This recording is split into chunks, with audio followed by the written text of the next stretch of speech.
we looked at the calendar, and I think the first thing we actually did was just like decided the date, texted people to get the crew, and um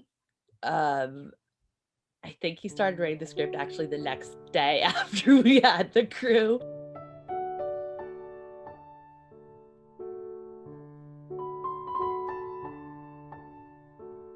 I was so mad when I found out that I couldn't really have them touch each other or do anything like that. Cause I was like, that's just so antithetical to acting.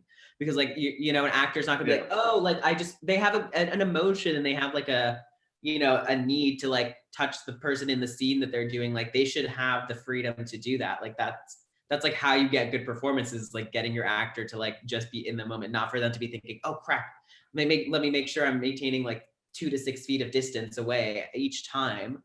When I knew that there were going to be pandemic restrictions, I kind of was like, okay, I can't get physical, so it all has to be a mental mind game. And so I prepped for the character knowing it was all like mental manipulation of her, and that I wasn't going to be able to be physical with her. And so I think that like I didn't find it as much a problem because I like went into it with the headset that like everything that I'm bullying her is about like the tone of my voice and like the way I look at her and like a tilt of my head and like things that aren't affected by the pandemic. That's awful.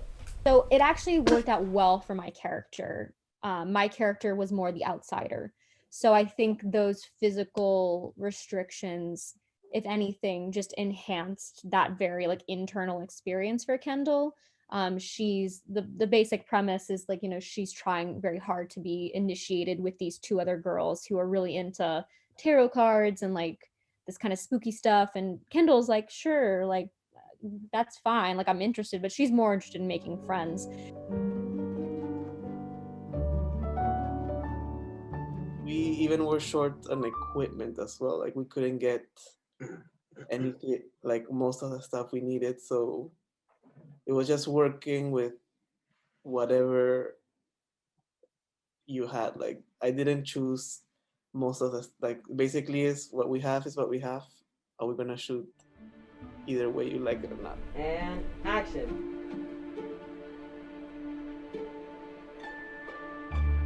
Having to spit out fake blood, that was that was something I like never, and especially too like just making sure we're being safe, like we're literally spitting things out of our, but like I mean, yes, that was very fun.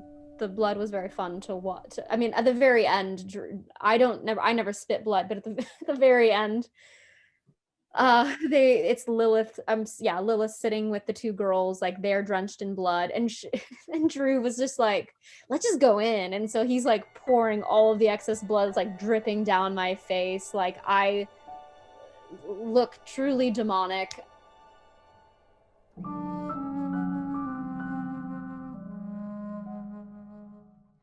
It just it kind of brought it back to shooting little exercises at the very beginning of Columbia, and like we would have like 4 people or whatever and like 1 actor, and sometimes they turn out really amazing, and it was kind of back to that and just focusing on like the essentials, which were like getting it to look amazing and the story and stuff. So I think that was the best part of, and the camaraderie, like we were all kind of in it together, and there was something really nice about that.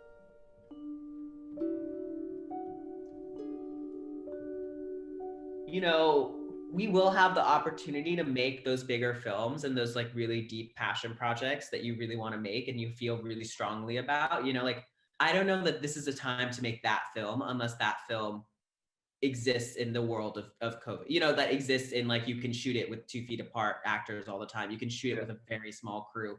You can shoot it without having a lot of professionals around.